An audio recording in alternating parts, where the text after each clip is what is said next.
Good evening. I declare this the 22nd and final ordinary meeting of the Queen's University Belfast of Early Study to be constituted and called upon the Secretary of the England.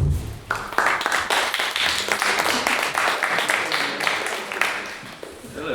I'm going to try and make these shorter than usual because I have some interesting facts to bring to light at the end.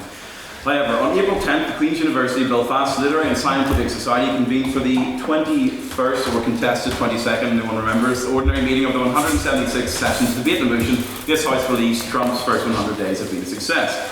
We have private members' business, which I'm going to skip today, apart from the fact that Matthew Spratt, an Anglican from Newtonster, pretended to be interested in the papal conclave.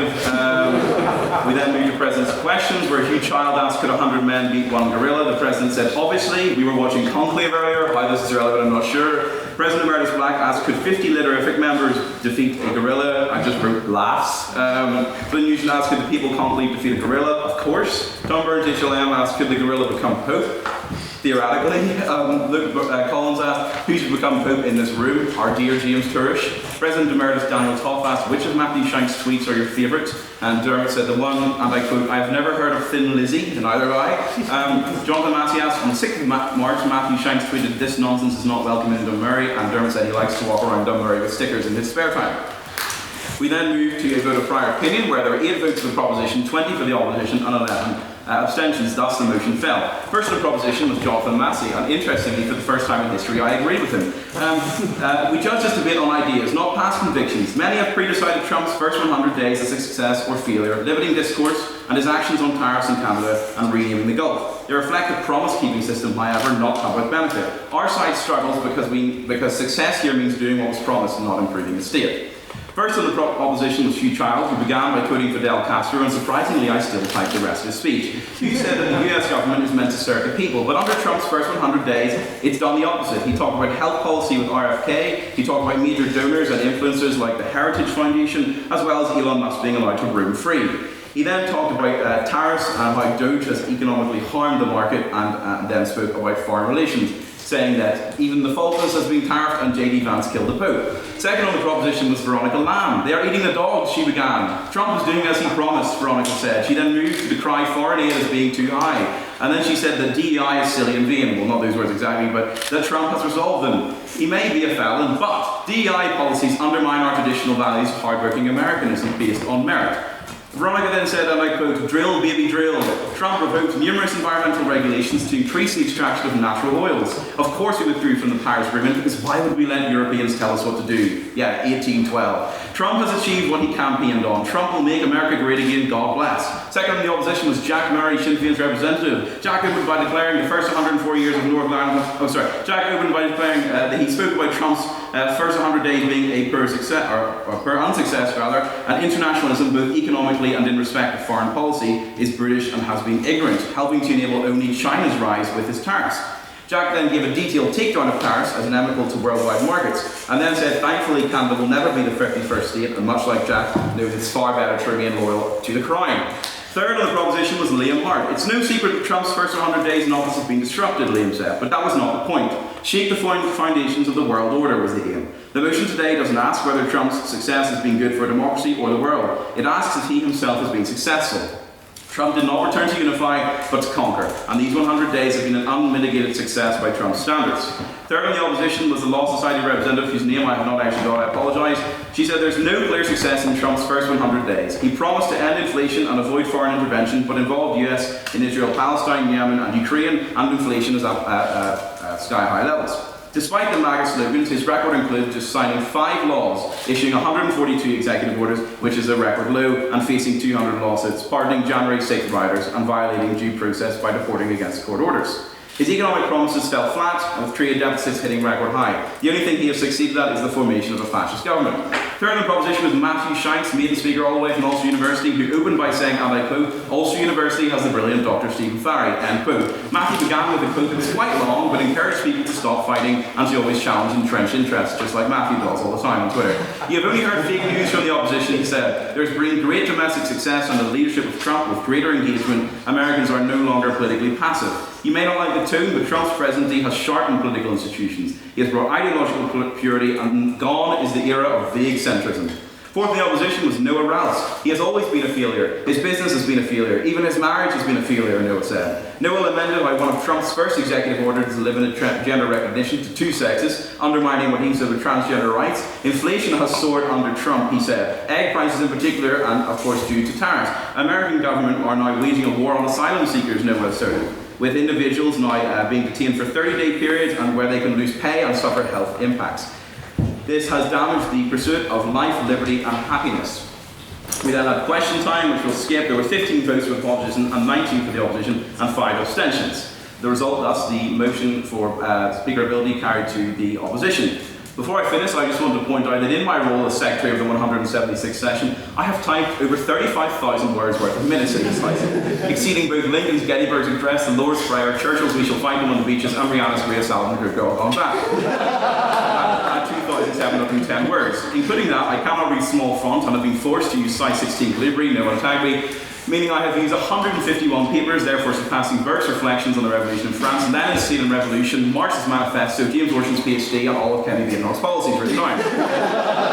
Assuming I have, on average, had 8 minutes per House sitting, I have spoken to you as Secretary and as Speaker on 2 occasions for an estimated total of 162 minutes, not including today, which is, of course, my poor mother's normality. Although factoring in my poor maths and possibly a bit of leeway for 5 minutes each time, that brings me only 2 minutes short of Interstellar and what I presume the amount of time Dermot spent to each of you talking about himself. But after this, I will have surpassed Interstellar. And could I also thank, just more generally, Mr. President Dermot Hamill, whose name I have typed 77 times in total, and to whom I am grateful for his steadfast support and excellent work as President. It's been a privilege to act and perform as Secretary of the 176th session of the Literary and Scientific Society, to get your names invariably wrong, and to tediously type out your speeches, which I'd rather not do. And so for the 22nd time, can I take the minutes as read? Aye.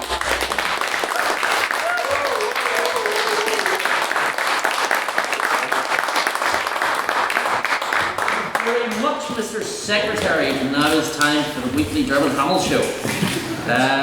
So, now is time for council announcements. I believe Mr. President-elect has an announcement. Yes, that's right. It will be our 6th and final lit talk in ground floor, room 74 of Landing Building. We'll be hosting comedian and actress Fiona Doherty. So, get excited, it's next Tuesday, the 13th of May, and start telling people about it because it'll be a pretty good way to round off the year.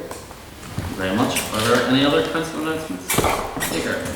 Yes, so the final time we will be heading to Lavery's after the debates for our weekly social. So come along to Lavery's afterwards and we'll see you there. Thank you very much. Any more council announcements? No. Thank you very much. Now it's time for private members' business. The opportunity to raise anything you've seen in the news this week. Perhaps a certain awful, terrible Yankee Pope. That'll help us all.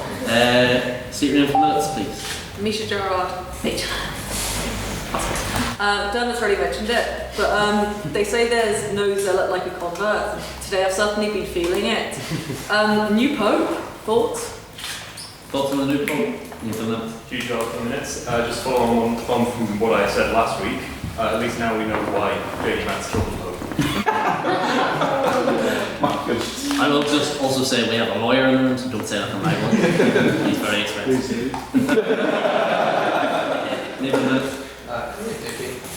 I would have been surprised at Provost becoming Pope if this was like a 5 or 7 day conclave.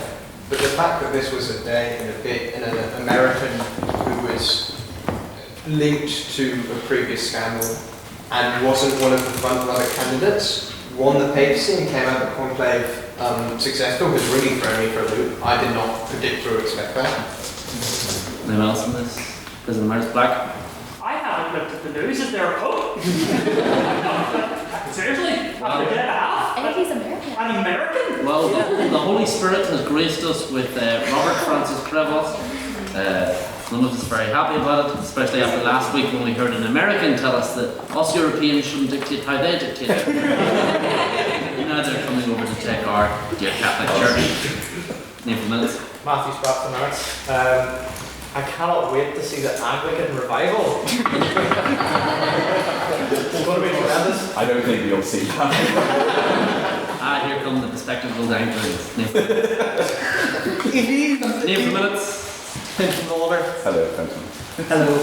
It is rather strange that the Crown Commission has yet to appoint a new Archbishop of Canterbury, and we can have a Pope within 2 weeks of him dying.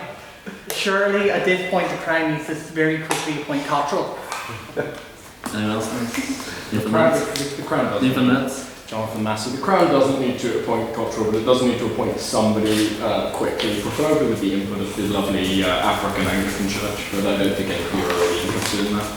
Anyone else in the people can't believe? Any other piece of private members' business? Leave a minute. Tom Burrows. In Lawlor's, I've been relegated to the second most interesting set of elections in the last week. Last week's local elections in the UK, plus a by-election, and I think something else, I remember, occurred, and Nigel Farage and Reform seem to have sort of overwhelmingly come out as the overall champions, winning by-election, 600 or 700 council seats, sweeping a lot of councils, wiping out Labour and the Conservatives from a lot of their seats. What do we think about this? What impacts will this have for the two main parties and for British politics more broadly? Anyone else on Tories and tracksuits? Well, build on that, huge off the minutes. The majority of seats gained by the Reform Party were previously Conservative, so it mostly seems like it's the death of the Conservative Party under Kevin Baden. But also, Labour did lose a constituency as well. The most interesting thing about that is the fact that Keir Starmer seems to have doubled down in just trying to copy what Reform is doing, the performative cruelty and whatever on earth else Reform has done. Ryan Hoey. So what I think's interesting about this, one is the cope from other parties. So I saw a graphic on social media which was basically saying, oh, if you take all of the council seats in the entire country, in fact, Reform has less councillors than the Greens, which didn't account for the fact that only a very small handful of council seats were up for election. And if all of the council seats had been up for election, then Reform would have been the biggest party in local government. I don't know what to think of it as someone who is a Conservative. You know, just because, you know, the party's not doing particularly well at the moment, and probably deservedly so, but also, is Reform there yet? Reform's a bit of a joke. I can't really, I mean, it might take over, and on the projections from the elections on Thursday, would show that Reform is likely to become the majority in Westminster. And also, what's interesting about the polls that have come out since the local elections is that not only would Reform be the biggest party, but the second biggest party would be the Liberal Democrats. It wouldn't be Labour, it wouldn't be the Conservatives. Both of them would get decimated. So it would be Reform as the government of the country and the Lib Dems as the Ed Davey leader of the opposition, which I don't think anybody particularly wants. Two things. First, far be it from me to defend Kevin Baden's electoral performance. It's not good. But, in fairness, most of the seats that were up for grabs were won by Boris Johnson shortly after the vaccine rollout and his sort of wave of popularity after that. So, to be fair to the Conservatives, it's still a crushing loss. But they were the ones who were going into it with the most to lose. The other note is with the Reform Party's recent popularity. It's obviously, it was a big surprise. Well, I mean, in terms of polling, it was a big surprise. But seeing that translate to actual votes was scary. But it's important to note that Nigel Farage doesn't have a good track record with maintaining the momentum and cohesion of his parties as they go forward with UKIP and then the Brexit Party. They both fell apart. So it kind of remains to be seen whether either UKIP falls apart, the Reform Party falls apart going forward, or interest rate cuts, and maybe, possibly, if the ODR is being pessimistic, the strengthening economy means that there's less protest votes towards Reform, or they manage to maintain that strength going into the next election. I think that was the first ever Freudian UKIP. Thank you, Mr. President. Martin Craig, trustee. I'm not sure I'm breaking rules actually coming in, but on your last session I thought I'd just add a comment. It's fantastic to watch this juxtaposition and interchange. And for those of you who aren't here that many weeks, I've enjoyed at least 10 or 12 of your 22 events this year, which have been very mentally nourishing to me personally. I find it fascinating that the question originates from a guy who's migrated from showing a leadership role in the Litterific to being a prime researcher in Northern Ireland's only real think tank. That is a great tribute to the Litterific. I find it interesting that Ryan Hoey answers in the way he does when I have told him he ought to consider applying to be a policy director in reform. I've written it, as I did to Daniel Topp. And the reason I say that, just briefly to get this off my chest, is for parents here and the other people who are observers, you should be immensely proud of this group, because this is the next generation that can change things. And the fact that they're learning to disagree agreeably, they are learning how to articulate complex arguments after hard research, is hugely valuable to Northern Ireland society or wherever they choose to live in the future. If you want an example of that, why are we this week paying huge homage to true natural leadership and the skills of oratory? I mean all the words of Churchill being repeated by famous actors. If you want any more evidence of why the Litterific is the future and will grow more, and you will all be part of it, and the alumni will get behind us on Saturday, think about all those dot joins. And can I finally say, well done on your leadership this year. And I have to say, Jack, that was your most brilliant speech of the year. I can sometimes find it hard to keep up with the speed. You should do advertising with small print. Anyway, my compliments to everyone, and great to have such a good atmosphere in the final event. Thank you.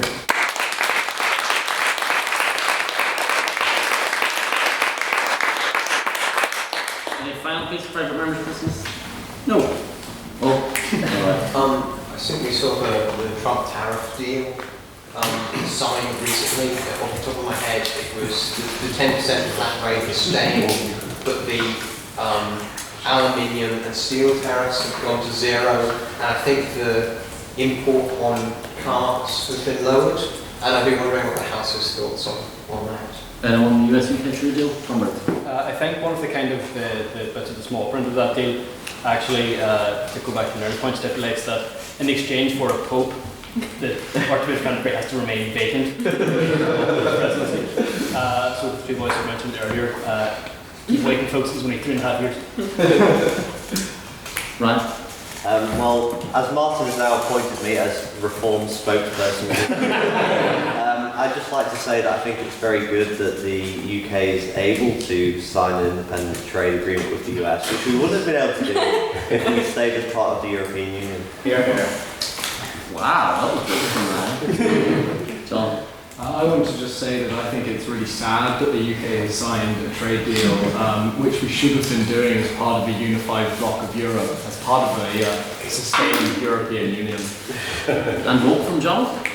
You. I'd just like to say it's interesting that Keir Starmer would be willing to make a trade agreement with a country that previously decided to place a tariff on us, the same percentage tariff as the Taliban control Afghanistan, to make up 0.8% of our GDP lost over the tariffs. However, it is unwilling to make any deal with the EU which would repair 2.2% of our GDP that we lost through Brexit. Anti-vote from you. Alright, that is our time for private members' business. Now is your time for President's questions. This is your opportunity to ask me anything about my work that you like, provided it's not about my love life, nor my political life. Does anyone have any President questions? Fintan. Given that we normally ask you what you have for breakfast this last session of your presidency, so what do you have for dinner? Actually, I haven't had dinner yet, but thankfully, dear Jon Burrows has got me a bar of chocolate, and I'm going to eat Beth? You know, there's been a lot of elections recently. The most important vote is coming up. Who are you voting for in Eurovision? Well, actually, when I was 8 years old, I've been boycotting Eurovision. Not for Palestine, just because I think it's shit. Anyone else? James first. Does the President have any words of wisdom or advice for the Pope? the new Pope. Ask him the wrong. Ask the incredibly Catholic man that is Dermot Hamill. Well, listen, I think the advice I'd pass on to Pope Leon. That's Is it Leo or Leo? BBC published a message, it wasn't. This is like that. I won't slag off the BBC, but I'm on Snowden tomorrow. I think that, you know, it should be made aware to him that I'm always available to become a cardinal, and that I live across from a parochial house down here. So listen, if the church would, you know, and the Holy Spirit tells them to, I'd be more than happy to take a free house and a nice new job. I suspect that's much like asking Genghis Khan to give a talk on peace. Any other president's questions? Mr. Massey? President, will you be getting Genghis Khan to give a talk on peace? Well, I'm afraid my presidency is coming to an end, but if the president-elect finds a way to get Genghis Khan in, I would be more than happy to. Any other president's questions? Did you say Genghis Khan again? Genghis Khan? Genghis Khan? you hold on, you cannot come into this society as a Yank after everything you guys have done today and then start lecturing me on how I speak English.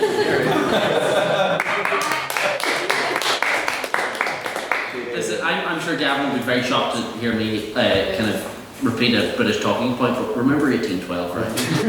You like Dermot? Can you not British? So, Can you pronounce the 1982 Star Trek movie Wrath of Khan? I did not spend 7 years learning 3 separate languages, including the foreign language that is the English language. For you to tell me how I can or cannot be President-elect.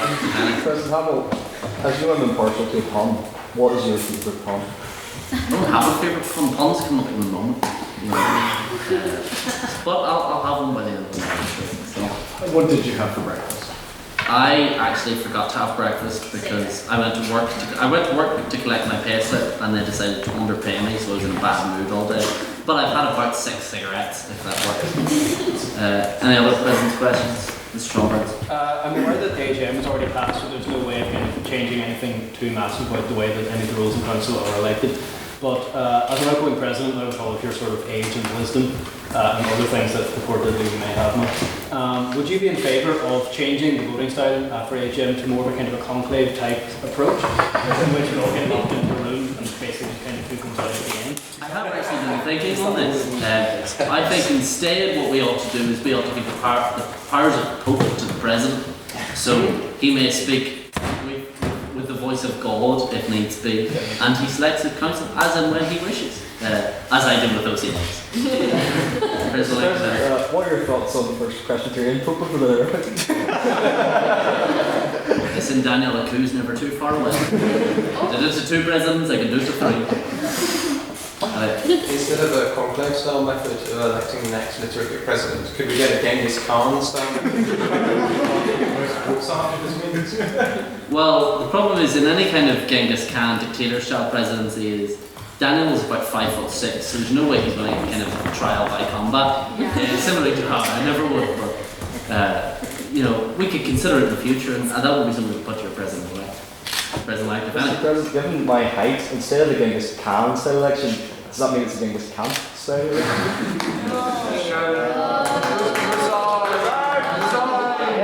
I think we call that a Genghis resign style. Despite, Mr. President, your lack of breakfast, cigarette-ridden, godless ways, what has been in these 22 sessions of the Terrific your favourite moment this term? Or this whole year, actually? Apart from me being by your side. I think our dear Sinn Féin representative Jack Murray attacking the English society has to be up there. As my friends who are constantly referred to as the Manda would refer to them as the Op. You know, attacking them is always a pleasure. Similarly, I think getting to go down to Trinity, to call them all West Brits was a particular highlight, as was Baroness Theresa May. Any final president's questions? This is your last chance. All good. All right.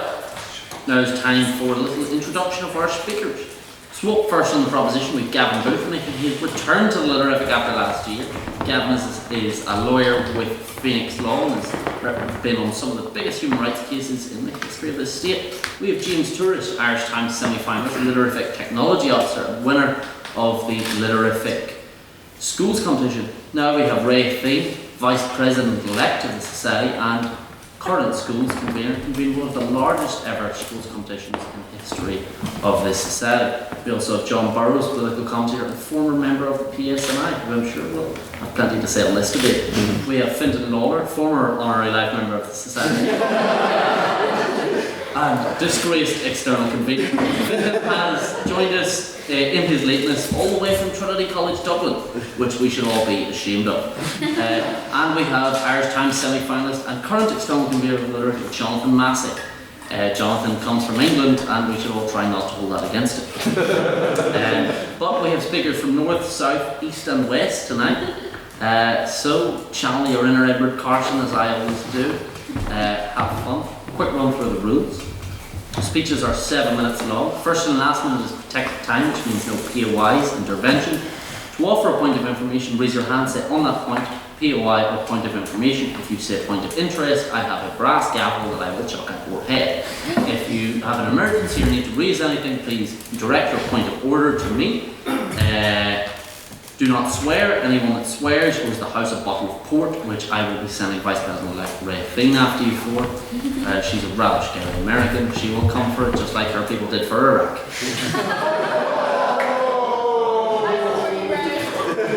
No, my dad fought in that war. He went two tours. I think that's exactly why I can. If you need to leave the room at any time, you can tell that I'm saying anything I can because you can't hear me now. If you need to leave the room at any time, do so in between speeches. Please try and keep as quiet as you can outside the room if you need to, as the noise will carry and we want to hear these 6 wonderful speakers. And without further ado, I call upon the first speaker for the proposition, Gavin.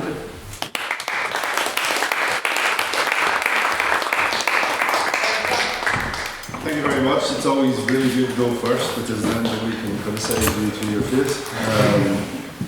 I think that, I suppose, to start off in this debate in terms of whether the PSNI are fit for purpose or not fit for purpose, I think it's important to say that every day I walk into police stations, every day I fall out with custody sergeants, every day I deal with police officers day to day. It's not an open criticism of them as people. Quite a lot of the time you can get on like a house on fire with a police officer, and another time you can think that they're absolutely the worst person you've ever met and they're gender driven, etc., etc. But I think we also have to look at where we've come from and where we are now. When I was a child, you didn't speak to the police. If anybody asked you to speak to the police, you would get offside very quickly. You didn't engage with them, and you were told not to engage with them for fear of somebody in your community attacking you for engaging with them. So I think we're so much better off now than we were in terms of the past. And I think it's important to do that and to know that. As everybody knows, the PSNI was established in 2001 following a patent report. As part of the patent conditions, a lot of things happened, such as a change of policy in terms of recruitment. It was hoped that things would be 50-50. It was hoped that all sides of the community would engage with that. That has not happened for many reasons. New bodies were also established, like the Policing Board and the Police Ombudsman. I'm sure John loves the Police Ombudsman. But that body was there to add a level of accountability that would change things in the society. For right or wrong, these boards were established, people went under them. The Policing Board, I would say, is an absolute failure. I don't think it holds anybody to account. I think it's a major problem that needs reformed. And I think that everybody's now in this cosy little cartel of the Policing Board, that there is no checks and balances going on. In terms of the Police Ombudsman, again, quite a lot of former police officers joined the Police Ombudsman from outside the jurisdiction. It's their job to critique the police and to mark their homework.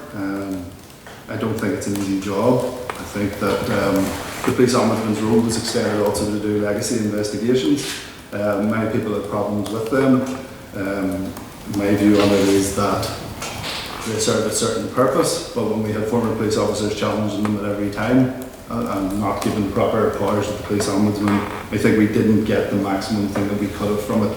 Plus, the Police Ombudsman was never designed to investigate the past here, and with that came a lot of problems and a lot of challenges in court in terms of her findings, or his findings when it was the former police officers, or the former police ombudsman. And again, I don't think that added a certain level of accountability, and it didn't give everybody a maximum trust in the police. One of the major things I have with the police service here, in terms of whether they are fit for a purpose, in 2007, Special Branch was replaced here by MI5. I have a major problem with MI5 carrying out policing operations in a normal society. It doesn't make any sense. They are not accountable to either the police ombudsman, the policing board. They're secretive, they're undercover, they are not subject to CPIA, so they don't fall in with the court's processes in terms of their duty of disclosure. So if we go into a trial, the police or the prosecution have to provide us with things that will assist the defence. MI5 said, whoa, whoa, whoa, nothing to do with us. This is not us. Question? Is MI5 part of the PSNI? MI5 operate as the intelligence aspect of policing in Northern Ireland. They've taken over from Special Branch, who weren't trusted when the Good Friday Agreement came, due to alleged roles in collusion and running agents and informers in the state. I think most people felt they weren't accountable. They were working hand in glove with agents and informers and not delivering them justice. That is obviously a point of contention, which I'm not going to stand over for or against, but I could point to examples such as the De Silva report, such as the Lockett Island report, the pub down the street if you go to the Hatfield, just outside there, the on the road bookmakers, and all those times they've said that things could have been prevented. This morning I was in court on a case of the Step-In bombing in 1976. The report says that clearly the police had intelligence that could have stopped the bomb that killed the woman. They didn't take those steps. They had the Glenanne farm, which everybody's heard of, under surveillance in that time, and they didn't stop it. That's what the police found when they investigated themselves in the HET, which I'm going to go on to. But back to MI5, they've said they're not subject to disclosure in the same way, and they will not make evidence available. They're not a proper replacement for normalised policing, and I think that there's a major failure in terms of policing here, in terms of having MI5 still carrying out that role in Northern Ireland. I think things have changed significantly here. I think we're at the end of dissident republicanism. I think that's coming to a very clear end at this stage. Go ahead. Dissident republicanism is coming to the end because of the excellent work of MI5, who only deal with national security intelligence, and that's what they do right across the United Kingdom. Fighting Al-Qaeda, fighting dissident republicans, so it's a national piece of work done by intelligence that's done right across the world. Every proper country has its own intelligence agency. Ours is MI5. Well, what I would say in terms of England and Wales and Scotland, they don't have the same role in terms of policing here, and in terms of MI5 carry out a different role across the UK. They are a direct replacement here for a Special Branch, so that's where I find that there's an issue. I think that the police now need to take on intelligence themselves and deal with it in a way that they're accountable to the policing board, accountable before committees, accountable under CPA, accountable in terms of giving disclosure in trials. Question? 1 minute left. Oh, 1 minute. Okay, we'll move on from that point very quickly. I have another couple of quick points. On the 17th of January 2012, it emerged that ex-RUC officers were involved in sensitive policing. Most of these officers previously were paid off by patent, but they got back working as civilian officers in intelligence roles. That undermined confidence in policing. So that's another point for it. In terms of legacy, the PSNI are defended currently in 1,100 cases. The HET was established in 2005 to probe troubles, deaths and provide reports. In 2014, the PSNI decided that they were going to close it down. The HMIC looked into them and found that there was less rigour than other cases when they were looking at state involvement in cases. Hugh Ward said at that stage, we were set up to fail. No replacement was ever put in place, and it's one of the major problems with policing here, and I think it undermines confidence to this day. In 2014, Judith Gillespie, a former police officer, said, we will play our part in the defence of the RUC. She was speaking to retired police officers who were talking about inquests, about officers coming and giving evidence, and she said at that we're all proud of our service in the RUC. The PSNI is determined to play our part in the defence of the RUC. Again, those things were reported. Again, they undermined confidence, and we were supposed to be a fresh start to policing, and I think that undermined them further. In 2019, Simon Byrne said on the front of every newspaper that we will take away your children. Mr. Byrne made these remarks on 20 years of Patton at a conference at QUB. He said that anybody engaged in paramilitary shootings are unfit to have custody of their children. We will not only take your house, we will take your jobs, your car, we'll have your kids, we'll have your benefits, and we'll put you in jail. I think those comments went well beyond the role of a police officer who should be investigating people for crime. And when you threaten to take away people's children and their jobs and their cars and their benefits, I think that you really go beyond your role. On the 25th of December 2019, the same Chief Constable went across McGlen, armed to the teeth, posing for a photo on Christmas Day. He stood outside Cross McGlen Barracks in a time of peace, armed to the teeth with a number of officers. This undermined confidence of police in South Armagh and led to a full policing review. Those reviews were undertaken and a lot of things were put in place in order to deal with that. And then finally, last year, a PSNI officer celebrated Armagh's triumphant win, winning in All Ireland, and an officer flew a flag in support of it. Yes, he was driving a bit crazily, but it turned into a whole melee in circumstances where I was standing in custody in the police station in Uri, meeting with police officers who said for the first time people in South Armagh are now talking to us. This was the best thing that has ever happened. And for now, people now appreciate what we do in South Armagh, which shows the change, but PSNI took it differently and wanted to prosecute the officer. So this is why, in the long and short of it, the PSNI is not fit for purpose. Thank you.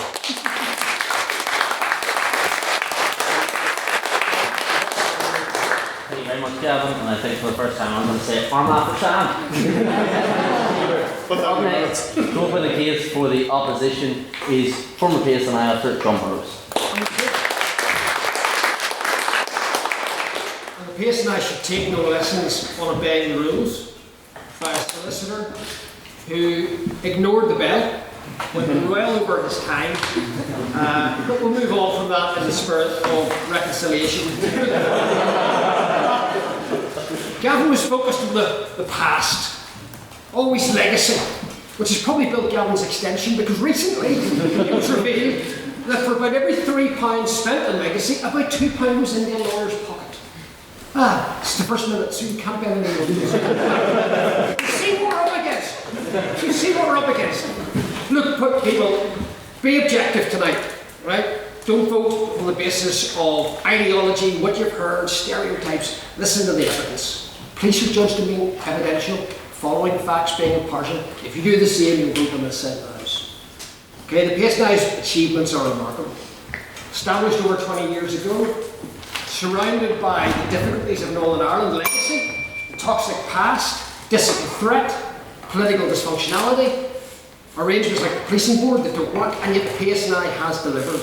Crime is lower than it's been in Northern Ireland for generations. This is what, yes? How do you explain the high rate of femicide in Belfast? Okay, I will. Let me just come back to that 1 second, and I won't dodge the question. In terms of crimes per thousand of the population for every force area, right? So judging how good a police service is in keeping its population safe, the only place that it's safer to be a member of the public in the UK living in a policing area is Wiltshire. We're the safest but Wiltshire. And the challenges the PSNI have are far different than policing Wiltshire. Yes, we've got problems with femicide. One of the biggest problems we have is we have a Justice Minister who I think is not particularly competent. That's not I don't get sued now for defamation. But we need lots of changes so that victims can actually get a far speedier access to justice. One of the things that you are bedeviled with dealing with domestic violence is when victims finally give a statement, unless the criminal justice system is quick, people are remanded, the trial is done very quickly. Domestic violence victims pull out of cases. So a slow criminal justice system, one that's very soft with offenders, they think, what's the point? That's one of the key issues. That's a matter for legislation. Crime is down, confidence is high. In Northern Ireland, we've got some of the highest confidence rates in the UK or Ireland. In fact, right across Western Europe. Crime down, confidence up. The PSNI is more diverse than ever. You know, we talk about the imbalance 50-50. 33% of the PSNI, 2,000 officers are Catholic, 2,000 officers are female. That's actually a very healthy minority. There would be even more if it wasn't the fact that dissident Republicans were intimidating young Catholics from joining the police. Well, the fact that 10 years after Patton, it actually took about 6 or 7 years after Patton for Sinn Féin to actually endorse policing. It took them about 20 years to come to passing out for it. The biggest nationalist party doesn't show leadership. Whenever young Catholic and Protestant tried to do their best to deal with COVID, Sinn Féin had one of them thrown under the bus. On the Ormer Road, Chief Constable lost his job for that. So the new beginning to policing, that was to say a young Catholic and a young Protestant walk down the street to try and deal with normal policing, they ended up in the middle of a political maelstrom. They were let down. So we have good representation of Catholics and females. Could be better, but it's not bad. You have a Catholic Police Guild, you have a Female Police Association, you have a LGBT network. Strong diversity. And I know in this generation we have our DEI. Yes? What didn't you... Actually, never mind, sorry, I lost it. So we're diverse. Confidence is high. Yes, I'll take the point. On that point, as more American forces are also diversifying people from the community, there's still a lack of trust. So how is the PSNI building the trust if people are being persuaded to not join the police force here? Some people are trying. There are people around this campus who would have put up posters saying don't join the PSNI for all kinds of reasons. We're actually in every school across Northern Ireland. When I was at Derry 10 years ago, we were in every single school encouraging young people to join the police, dealing with normal policing issues, keeping them safe online, even though we had dissident Republicans outside trying to intimidate our officers. So that's the sort of things we're doing day in, daily.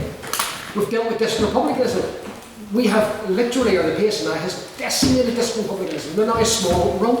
They were a very potent group. Was it not MI5? PSNI working with MI5 decimated. They're now looking for negotiations with His Majesty's government because they've been beaten effectively. Still dangerous. And the PSNI show courage in that, not just professionalism. 2 officers murdered, 2 heinously wounded, 2 prison officers murdered, 2 soldiers murdered. PSNI stood up and dealt with it. Loyalists, where's Winky today? In prison. Wink is in the clink, as it put on Twitter. You know what? The PSNI investigated a leading loyalist and put him where he belongs because he was involved in serious crime. By the PSNI's own intelligence assessments, there are currently 12,500 members of loyalist paramilitaries in Northern Ireland. How would you find that as a success? They're still active members. They're engaged in criminality, they're being slowly dealt with, but what I'm going to come on to is the fact that the PSNI have reduced, and by the way, their negotiations with the government as well, looking a few quid to go away, supported by nearly every party in Northern Ireland, by the way, except the TUV, I think it's about the new one they called it out, and the Alliance, last month. So crime is down, confidence is up, they've dealt with dissidents, they've dealt with loyalists, they've delivered world-class events like the G8, they've done all this with not having enough money. They've about 2,000 officers short of what they should have. They're surrounded by incompetence in the like of the policing board. The ombudsman who deals with investigations, some cases the ombudsman have took longer than World War I and II combined. Right? There's cases in court coming up that have been there for 10 years. She's been looking at them. All right? The organisation, not the individual, in case you do get sued. All right?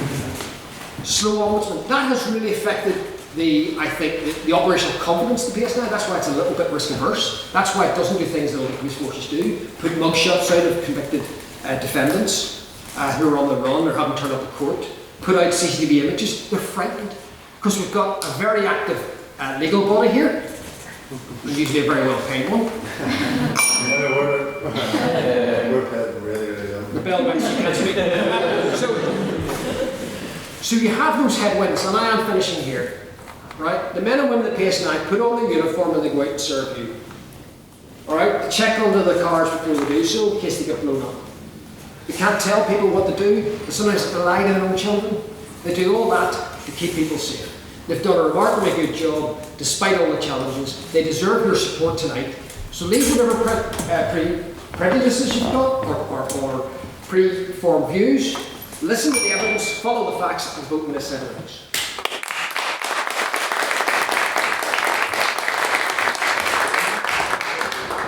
That fine speech. Now, to continue the case, the proposition is James Tourish.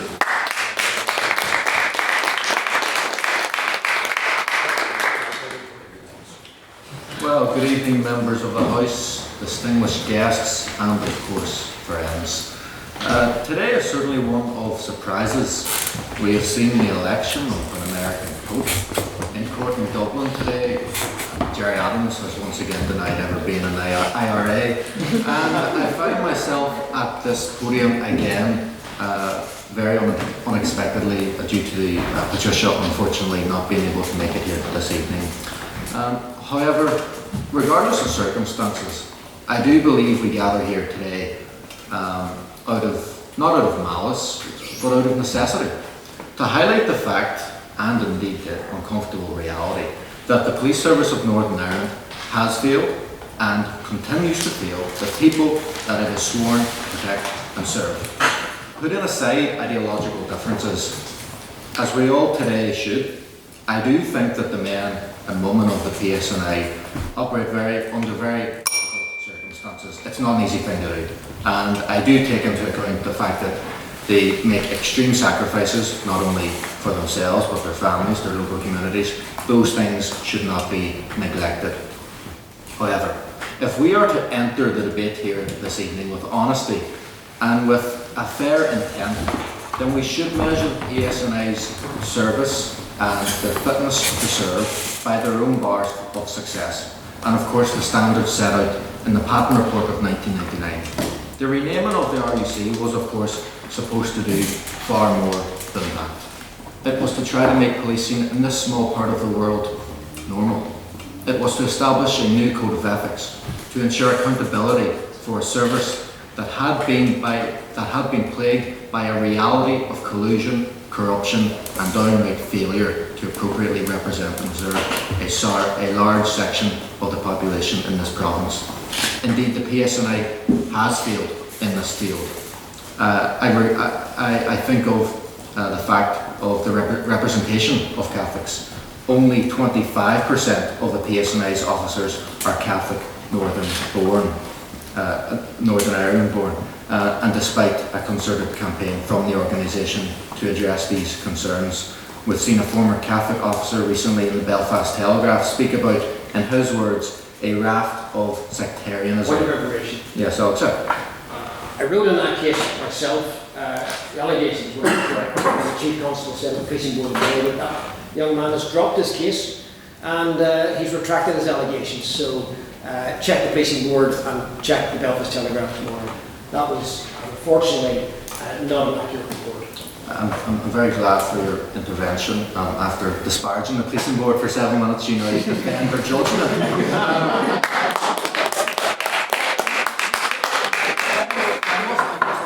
We've also heard about the fact that Northern Ireland has incredibly tough libel laws. So of course something like this, unsurprisingly, has been dropped. We should not, of course, get rid of any of the substance that he may have spoke about. And indeed, what did he speak about? He did speak about officers making comments about ashes on his forehead on Ash Wednesday.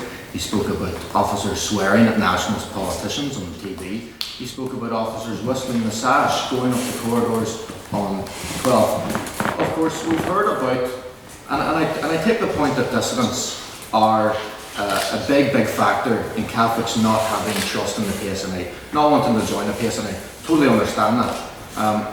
And I think they are an absolute scourge in society, let that be known. But it's the PSNI's job to deal with these dissidents. How can the PSNI blame these people? How can we in this debate talk about the PSNI are doing good, that they have been fit to serve, and then use this point about Catholics being afraid of dissidents? It's the PSNI's job to deal with these dissidents. Furthermore, my friends, we can talk about the Catholic Police Guild. It was very good that it was brought up. This was the same Catholic Police Guild that told members of the Catholic community to bring their gun to Mass because they didn't feel safe. So let that be understood. Let it also be understood that there are 12,500 members of loyalist paramilitary groups in Northern Ireland by the PSNI's own intelligence assessments. Indeed, it benefits other people.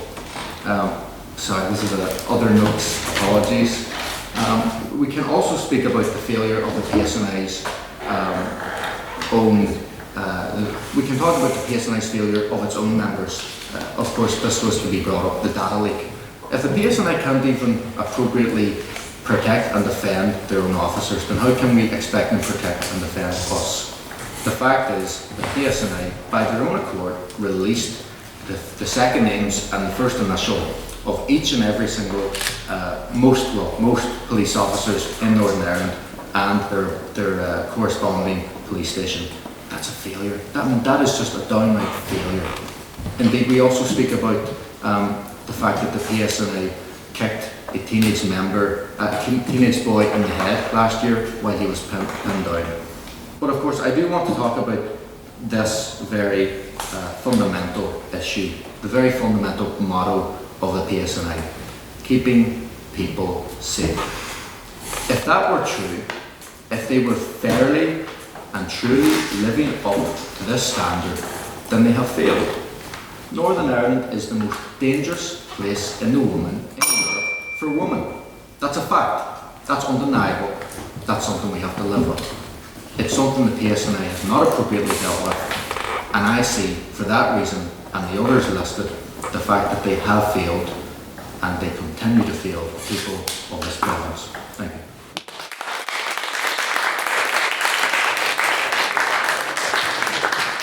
Thank you very much, James, for that fine speech. Up next is Fintan Lawlor.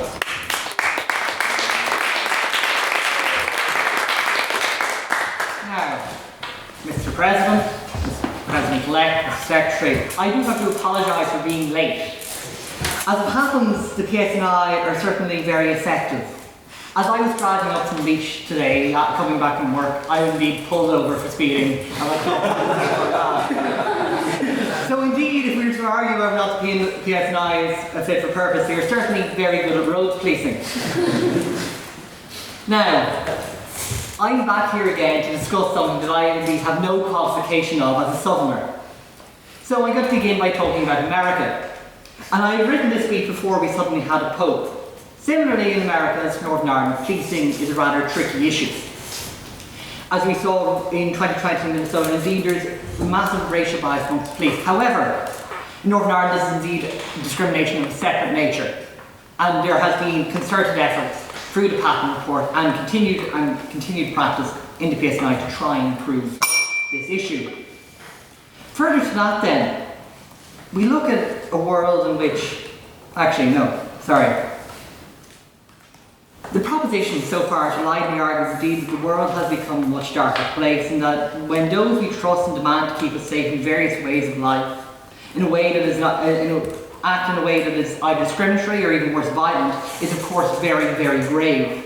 It was highlighted therefore in the Patton report that the RUC had at times acted by accident or design could not ensure an unbiased eye of the law that to be maintained. That in order to maintain that thin blue line, or in the case of Northern Ireland, the thin green line, the Royal Ulster Constabulary had to be dissolved and reformed to the PSNI. Mind you that the proposition are only going to say that this is indeed merely a change of cap badge. Indeed, it was said to us. But in fact, when the crown moved slightly to the left and the heart appeared up beside it indeed changed something. Symbols mean a lot, no matter how much we try to ignore them. Indeed, An Garda Síochána was indistinguishable from its precursor, the Royal Irish Constabulary and the Dublin Metropolitan Police, for many, many years. In fact, they even used the same manuals, the same equipment. Everything changed. Nothing changed bar the uniform. But we can see that while we do not yet have a 50-50 split across Ulster's two communities, is indeed far better than the days when there was only, as was quoted, two Catholics in the force and one of them was a Jew from Ballymena. We are not anarchists, or at least, given that we are students at university and members of various institutions, not very good ones. We have to pay a price to remain safe in society. We rely on such structures as the Peters. Likewise, we are governed by history, the stories we tell ourselves, and by experiences of me, you, and your friends in the general local consciousness. PSNI allows us to live in part a more peaceful life in Ulster than during recent memory, and therefore it must be fit for purpose. All the issues that we've spoken about so far today are either attacking a long-dead institution, concern singular bad actors, and by some post hoc ergo propter hoc, levelling an unfair accusation of total corruption. When we're speaking about dissident republicanism, dissident loyalism, and MI5 dealing with these issues rather than the PSNI. I think what we need to be very clear on is that the PSNI's mission is to combat crime, not domestic terrorism. So therefore, if we are to trust the PSNI to indeed fight crime, which you're trying to do, we have to leave that to the government in another form to deal with this domestic terror. The damage caused by police incompetence when dealing with people undergoing mental distress and the variety of causes are indeed to be regretted. However, your local constable is not a mental health professional. These problems caused by institutional mismanagement, not on account of the police, are merely manifested when they go very wrong, and seriously wrong, such that people's immediate safety are at risk. If we were to judge the PSNI from first principles, by what they are actually tasked to do, nor do we seek to undermine what policing is as a whole, I reckon you find the PSNI to be a top-rate force. And in their employ are many well-trained personnel who are motivated to keep themselves and the community at large safe. Given that, I remind you, we are all fallible. And in professional and personal life, you will too make mistakes. You will be misjudged. You will misjudge and you will be misguided. Do not judge too harshly the PSNI or any form of public service when they are overrun as they are today. We have discussed continually this awful business of it is unsafe to be a woman in Northern Ireland. Simple as. But the PSNI are working their hardest. But of course, they're trying.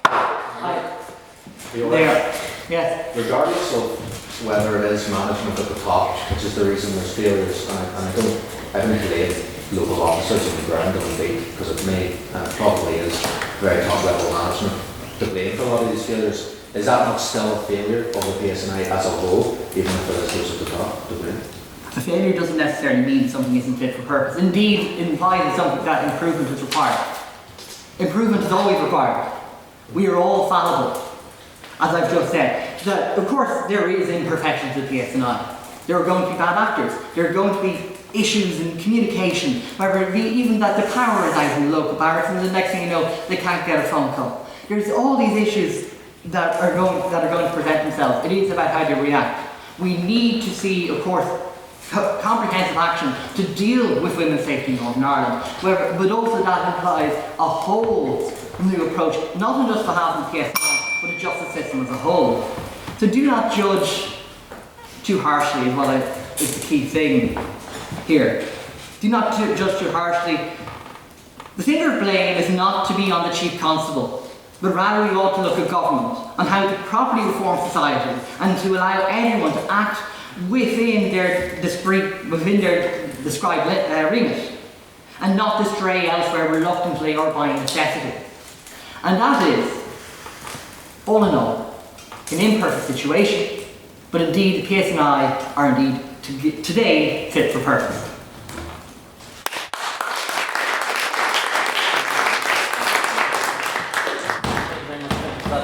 Now, to close the case for the proposition, Vice President-elect of the 177th session, Ray Thien.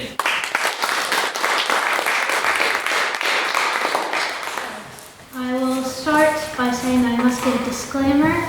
I do mention sexual assault and femicide, so I would like to leave at any point because I always do. Also, to the House, I have not lost a chamber debate yet, so let's keep it rolling. As I always do, I shall start with a story. Long ago, 4 years ago, in my first year at Queen's, shows you how smart I am, a night started with a couple of friends at Boombox, but the night ended with one of them collapsed on the ground outside City Hall. She was slurring her words and couldn't move any of her limbs. Now she could drink a Russian and probably even Dermot under the table, so we knew something was wrong. We all managed to carry her back to BT1, and upon entering the lighting and reception, we saw it. A visible red pinpoint on her upper arm. We then knew what it was. Reception called the police. They eventually came. 2 male officers who repeatedly told us she just drank too much, did not get a victim support card, and refused to take her to the hospital to get her blood work done to prove there was something foreign in her bloodstream. A similar instance happened with myself. An attempted sexual assault by one of my neighbors, which I reported to the police at Musgrave Station. It was downgraded from an assault, despite meeting the legal requirements, to harassment, and then it was downgraded from harassment to nothing, again despite it meeting the two separate circumstance threshold for prosecution. Every officer I interacted with was a male, and every officer treated both my and my friend's situation with contempt, without respect, without care, and without support. As the first speaker for the op asked you to rely on the evidence, I will as well, but you surely will vote with the op. It'll be clear the evidence points towards a vote for fraud. This leads me to my main point. PSNI is not fit for purpose. Misogynistic attitudes that are drilled into the psyche and culture of the PSNI are obvious for anyone to see. And yes, they are fully ingrained in the Met Police as well, but coupled with Northern Ireland having a femicide rate twice that of Britain, while there are only 1.9 million people in Northern Ireland. Disgraceful, and a failure of the PSNI, an extreme failure, where MPs in the House of Commons are putting on the record Northern Ireland remains one of the most dangerous places in Europe to be a woman. Take, for instance, the former PSNI Assistant Chief Constable, who was suspended for 2 years following sexual assault allegations, or former PSNI Chief Superintendent Emma Bond, who won a discrimination case against the PSNI on basis of her gender. There have also been instances of the PSNI just not caring, not doing their work when it comes to violence against women and girls. Katie Simpson was ruled as a suicide, despite injuries not being consistent, and police failed to secure the crime scene. Disciplinary action was recommended, and what was the result? A written warning. Are you kidding me? A written warning for coming into an investigation with misogynistic mindset, not believing or taking seriously when her family said she was the victim of controlling and abusive behaviors. It sounds like something that would happen in The Sopranos, and no country's police force wants to be linked with practices in a show about a New Jersey-based mafia. And yes, the PSNI has complained about budgetary issues for years, and that's a problem that needs to be addressed, and they have increased their numbers of women officers by 20% since 2010, bringing the total gender split to about 70-30. But more money and a drive for female officers won't fix the police's internal attitudes and behaviors towards women, as evidenced by the case with Emma Bond. Women cannot trust or have confidence in the PSNI. There's literally no scenario anymore where I would trust the PSNI at this moment in time. I also want to highlight their attitudes towards ethnic and minority communities, something that most people overlook. In September, the PSNI released figures saying that race-related hate crime is up by a third, with more than 400 incidents added. But can we say that this is fully due to the anti-immigration attitudes that pervaded Belfast last summer, and not an internal attitude within the PSNI proven by statistics from them themselves? In 2024, 924 ethnic minorities and black and brown people were stopped and searched, compared to the 18,400 white people who were stopped and searched. This seems small, but compare those two groups on subsequent arrest figures stemming from the stop and search. Like NYPD, the PSNI stop and search percentages and subsequent arrests are disproportionate in regards to minorities, with a difference of more than 10% increase in arrests between 924 minorities and more than 18,000 Caucasians. I also just learned today that the PSNI doesn't record any data on paramilitary involvement in race hate crime, and actually actively resist recording this data, and victim support groups have to pick up the pieces that the PSNI should be carrying as their position as a protective service.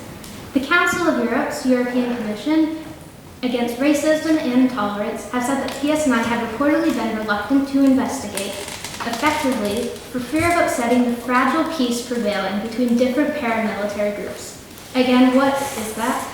It reads like I've been transported into New York in the 70s, and the police are providing protection for the 5 families, and paramilitary activity has not stopped. In fact, I'd say that has definitely grown, and I've seen more incidents. On that point? No, thank you. I've seen more incidents in the news over the last 2 years or so since I moved here. Rampant in East and West Belfast, and the police are not doing enough, something that becomes a recurring theme with them, apparently. Let me sum it up easily for the House. Look at the opposition, and look at the proposition, including myself. There's something the proposition has, which the opposition doesn't. I'll put it even easier. The opposition can't respond to my main argument. There are no women. Though I'm sure Massey will try his hardest. Women and minorities have been let down by the PSNI, ignored, and given a pat on the head. The PSNI has proven that they are not fit for purpose. and are afraid to interfere in certain areas for protecting a, quote, fragile peace that results in continued sectarian violence and exacerbation of those ideals which fuel it. Summed up in a word, what else can you call the PSNI given all the evidence presented by Prop, but incompetent? I beg you to propose.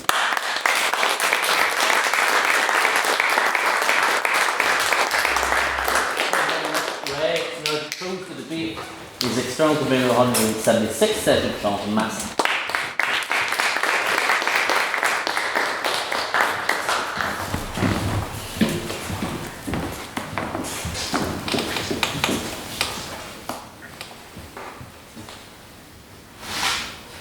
Whenever you're ready.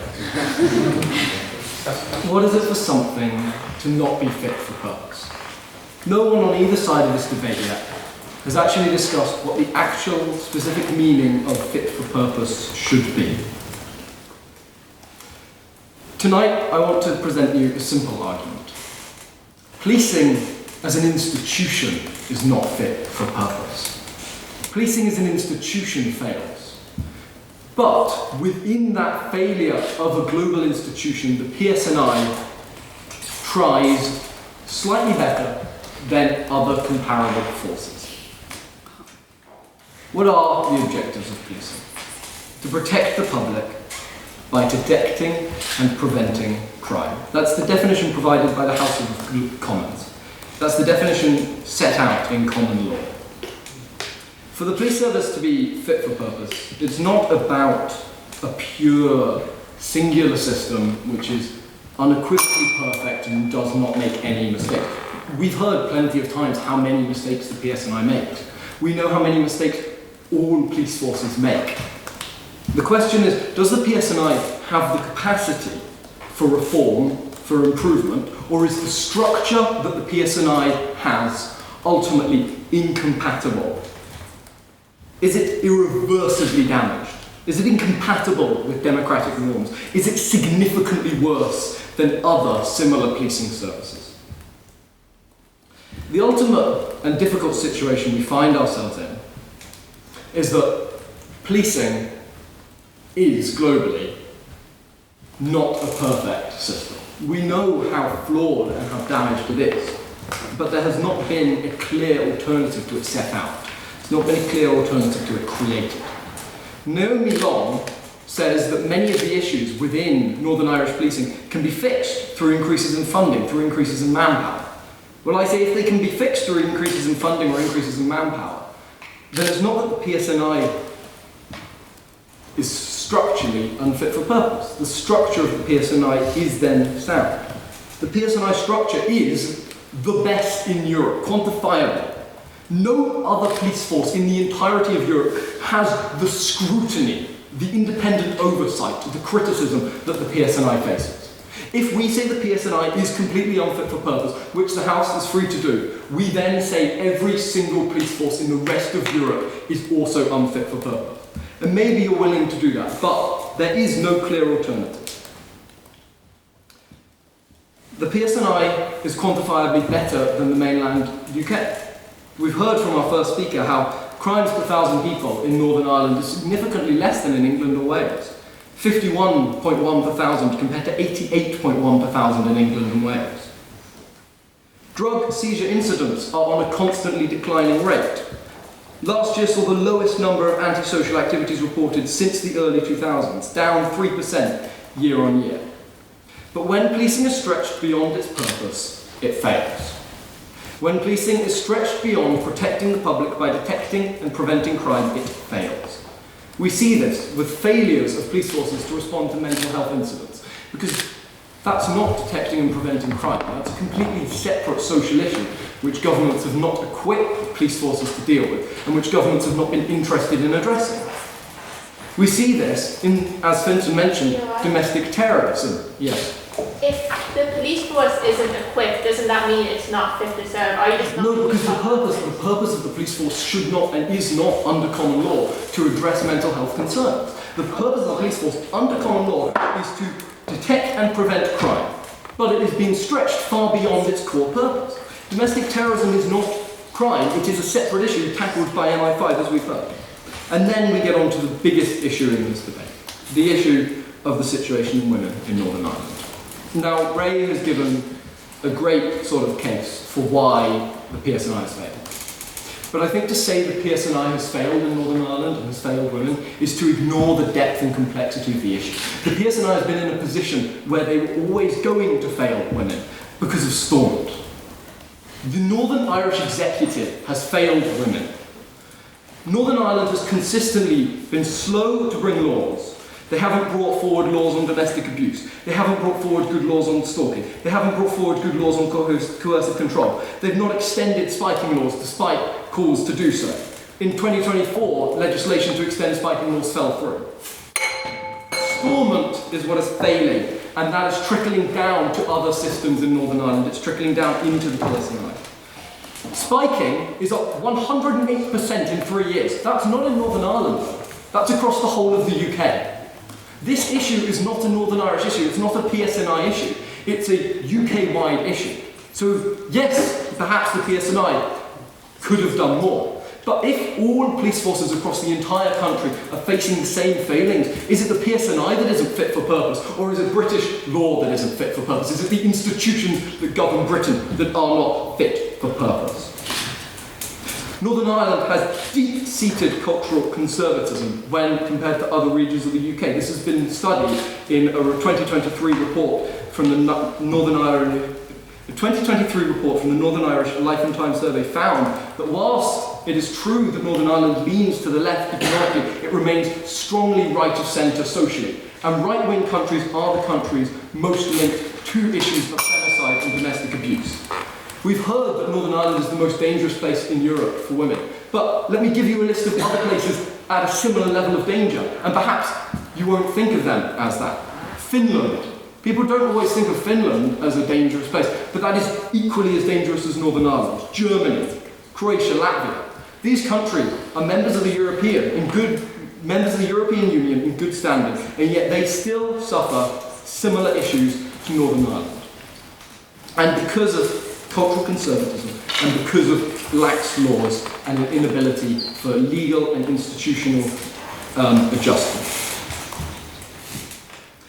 His Majesty's Inspectorate of Constabulary, Fire and Rescue Services conducted a thorough audit of the Northern Irish Police. It found all categories to be good or adequate. Is there room for improvement within the system? Undoubtedly so. I don't think anyone on our side of the house is saying there isn't room for improvement. But when the document review, the investigative file review, the vetting file review, the intelligence file review, the investigation into the practices and culture of the Northern Irish Police find that categories are at the very least adequate, at the very least functioning, can we say that the Northern Irish PSNI is not fit for purpose, or can we say that the institutions which enable it to do its job are not fit for purpose and are failing it? Thank you.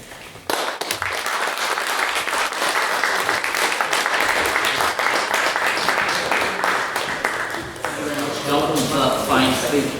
I'm afraid we do not have time for questions. I'm afraid our wine reception and my self-aggrandizing start to the evening has left no time for that. However, now is time for our vote on speaker ability. This is your opportunity to show to the House what you think of the speakers that have come before you. This is not which side you believe you agree with, but which side you believe articulated their arguments best, offered the best point, spoke the best this evening. So, if you believe our friends on the proposition spoke the best, please raise your hands now.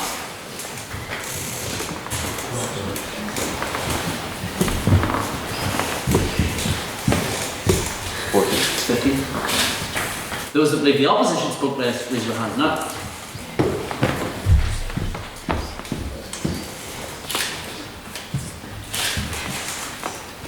About 15. 16. Gosh, well, it would be one short on both. And those that would like to abstain? 3. Who's the third? Oh, right, Gavin. Right, can we have the vote on speaker ability, please, Mr. Secretary? There were 15 votes for the proposition, 16 for the opposition.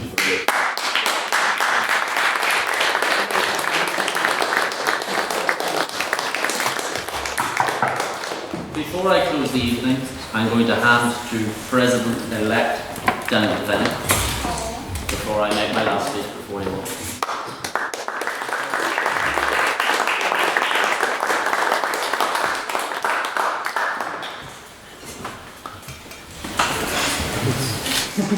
feel like Massey after he won the World Cup. I didn't take as long.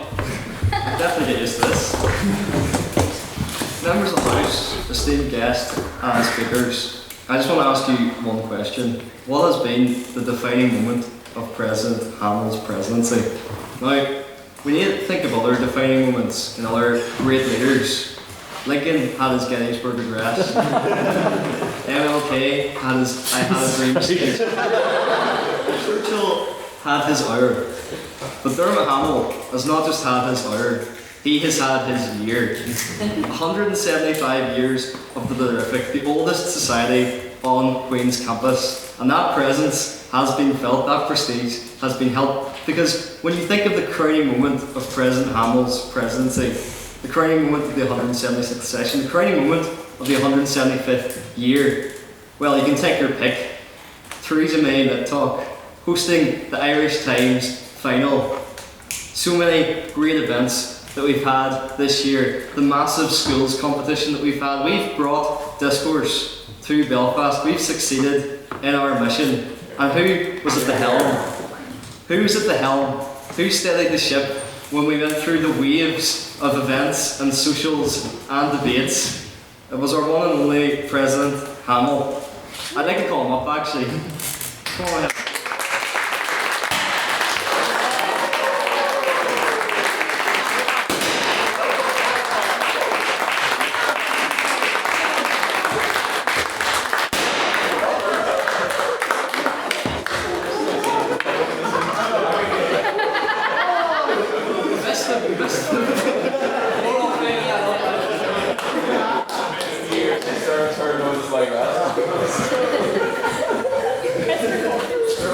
I think I can speak on behalf of everyone in this house when we say that the hard work and determination that you've brought to the society has been felt, and we really appreciate it. We greatly appreciate all the work you've put into this. And to show a token of appreciation, to say thank you for all this, we've got you some gifts. So the first gift, I was thinking, what do we all know about Dermot? Dermot's a massive Celtic supporter. Okay, and they must have won something recently, because when I went to the Celtic supporters shop, it was closed. They had just a sign in the door that said they'd all went to Hatfield, so I was going to get you something Celtic related, but then I thought, what's Celtic's nickname? The Hoops? So I kind of had to think a bit outside of the box.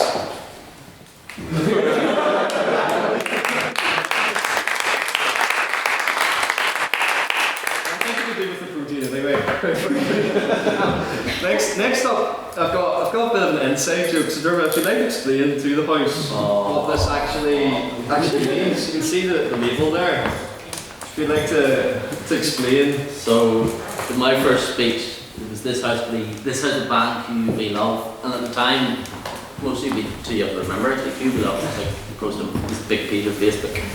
And I spoke at the time. There was this big issue around Donnybrook rats. So on Donnybrook Street with loads of rats, and I offered this speech about how everyone was disparaging. I mean, like they were kind of being accused of being a mafia. So I, based on Godfather Part 2, offered a speech in defence of the dear Donnybrook rats. So I stand with them, and I will continue to stand with the good people of Donnybrook. And we've also got you, Dermot. We all know that you're a very firm leader. So we've got you a nice book. Now the book is called... Don't worry, we're not collabing with English. The book is called You Can't Please All. And it's a very interesting memoir by Tariq Ali. It's had a very interesting life. And it's been signed by all the members of the House today, just to show how much we appreciate your presidency. So here you go, Mr. President.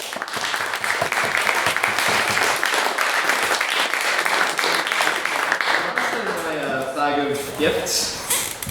We all know that Dermot enjoys a good drink. Really? And after the meeting, Dermot had said to me as presidential tradition that the presidents always have a drink afterwards. So perhaps if the president of the 178th sessions in this house, keep that in mind. But we've got you, Dermot, a bottle of Bushmills whiskey as well.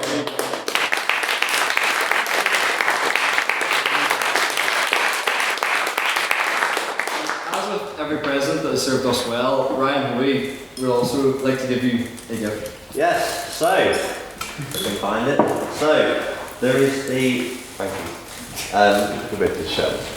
There is the, all this has got all over here. Anyway, so, we have the original society crest, the seal of the president, which at the end of each president's term will be provided. So you can take off the original pin or the new pin of society and put on your seal of the president's pin.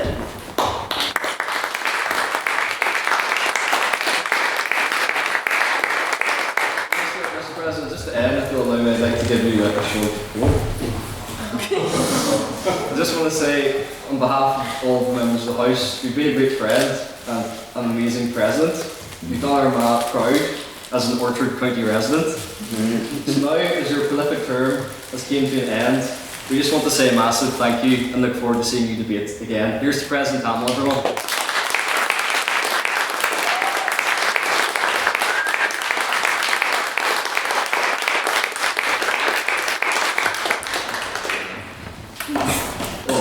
I'm not going to cry about it. I first stood before. Oh fuck! I really am. I first stood before this house nearly 3 years ago. I was wearing this jumper actually. On this house of Bannock, you know. And I think that I've joined God and some of the youth organisations, done shit tons of stuff in politics. To join all of you has been a pleasure. It's been a privilege. I've made friends here. I've dated people I met here. I believe I coined the term lit set. I've spoken in competitions. I've spoken in other societies. The opportunity to represent all of you has been the honour of my life. Thank you. Thank you for everything. Because, I'm probably going to fail my degree. Probably going to drop out. But to work with every single one of you, to work with my council, whether it's Jack as my dear secretary, Grant doing all my fucking room bookings at 3 AM, Misha, my phenomenal internal convener whose couch I've stayed on many times, Ray took the schools competition that we managed to launch and you just fucking ran with it. Jonathan, you took us to new heights with, competing in other competitions, couldn't fucking organise an IB. Look at Daniel. He took events and said, fuck it, all you were shit, look what I can do. Now he's president. We've welcomed new people in society, bakers out there, our dear new secretary, who I took to the races and made him a fortune. Our OCMs, like most of your fucking Irish Times semi-final. How can I look at you any better? Beth, you've been a phenomenal speaker every time I've needed you. You've represented us at PP competitions. Tom and I believe Sam, the only people who hear it, and Ryan are the only people who saw my first speech. And it's been a pleasure. It's been a privilege. So thank you. You'll all see us at Doom Doherty next week. You'll see me in Lavery's after. I didn't okay the confetti cannons, so you're all cleaning that. Because this room is booked in my name, so you're fucking dead for that. To our esteemed guest, Gavin, you saw me last year. Jon, it's been a pleasure working with you for the first time. I'm sure Daniel will make use of you next year if you're amenable. It's been a pleasure. It's been a privilege. Thank you. Martin, Ryan, Calvin, our trustees. Thank you so much. And I suppose, for the last time, this is it. I've been your president. Thank you very much.